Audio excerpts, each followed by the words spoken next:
alhamdulillah salatu wassalamu ala rasulullah sallallahu alaihi wasallam. Ni ne Sani Ibrahim Shakka da Tsohon Bauchi. Ni ne mai magana da yawon halifa Shehu Muhammad Al-Mahi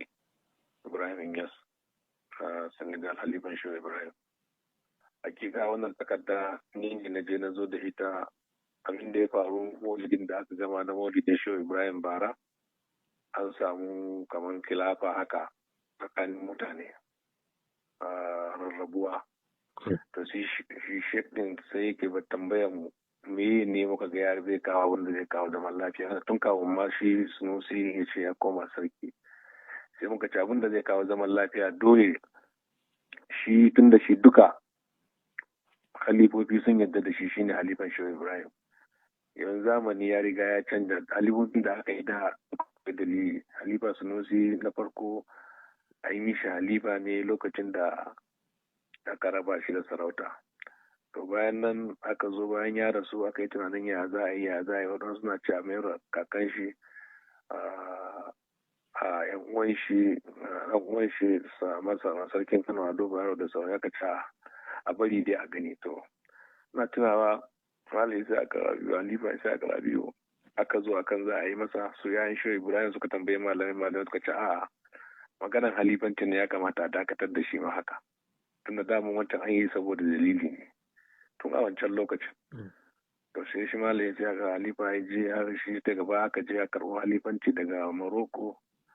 aka biyo ta kaula suka sa hannu. To bayan ya rasu nan ma aka ɗan jira aka ne saboda wannan abin da ake samun matsala yawanci ana samun halifanci ne ba daga cikin malamai waɗanda aka san su wanda suke rike da aikin ba a cikin su ake sai zama kamar wata halifan siyasa wanda aka daga an zo sai a rarrabu waɗansu su biyo yancan malamai wannan su biyo wannan sai zama to kuma duk abu ɗaya ne. To saboda haka yanzu lokaci ya kamata haɗa abin ya zama waje ɗaya. To shine halifan sai ce ya yi muka ce yanzu yadda za a yi maganar halifanci a cire shi kai ka zama kai kaɗai ne halifa duk wanda ke halifan Shehu Ibrahim ya zama shi kamar yadda ba a yi halifa a Murtaniya ba a yi a Nijar ba a yi a Kamaru ba to kuma nan wanda aka yi wancan da dalili. To saboda haka yanzu a bar mutane su zauna yadda suke kowane shehi halifansu a gidan shi in wani abu ya faru na mu haɗu mu yi magana a yi magana kai in ka zo kai ne halifan shehu ya ce lallai wannan maganar ta sannan tunda muna da sannan duk abun da za a yi shi haɗin kai to sai ya ce ya yarda duk da na zo Senegal zai rubuta zai ban takarda. To alhamdulillah wannan zuwan na ina danna zuwa ya ce yara su je su kawo takarda. To an je takarda aka zo ya ce za a saka mata hannu aka sa mata hannu aka turo mana hoton ta misali kenan. To saboda haka mun yi magana da shi da izinin sa ne cewa to yanzu tun da Allah ma to kwanakin baya sai aka ce to ai yanzu aka ce an ce sun sai halifa za a ga kamar an ci masa mutunci. Saboda haka a bari a ga Allah zai kawo mafita.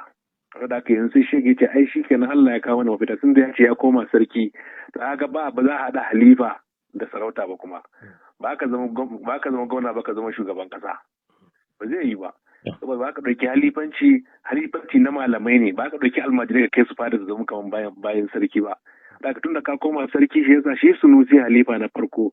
lokacin da aka ce za a da shi sarki ce a ai halifanci ya fi masa sarauta to aka sai ya zauna har ya mutu to shi wannan bawa kala tun da ya ga sarautar ta fi masa halifanci ya koma to dole ka liyafa ka kamar Allah ya kawo su malamai saukin ba a ci masa mutunci ba shi ne ya koma sarki kuma da ba a sarki kuma a yi kalifa. To saboda haka shi ne shehu ya tabbatar da wannan yanzu harka ta tijjaniya kamar yadda take da tana hannun Sheikh Dahiru Bauchi da Sheikh Ibrahim Sani da sauran malamai. To shi ne wannan shi ne tabbacin abin da yake cikin takarda. Masha Allah. To wannan takarda ta kai ga isa ga shi mai martaba sarkin Kano Malam Muhammadu Sunusi na biyu cewar ga matakin da aka ɗauka? Takarda ai ba tashi ba ce an aiko ta ne wa nan kasar wa almajiri abinda shehu ya rubuta takarda zuwa ga masoya da mukaddamai da khalifofi takarda kamar zuwa Shehu Dahiru Bauchi ne ala ra'asihim zuwa ga Sheikh Dahiru Bauchi bayan abin da muka zauna muka ga ya dace mu yi ga abubuwa guda hudu. Na ɗaya maganan khalifanci mun cire kujerar saboda dama an yi ta ne don ta haɗa kai amma ta zama tana rarraba kan mutane an cire ta babu wani halifa a Najeriya yanzu halifan Shehu Ibrahim shine halifa harkan Tijjaniya kuma a Najeriya tana hannun Sheikh Dahiru Bauchi da Sheikh Ibrahim Sale da yanda duk suka yi shawara sannan yanzu kenan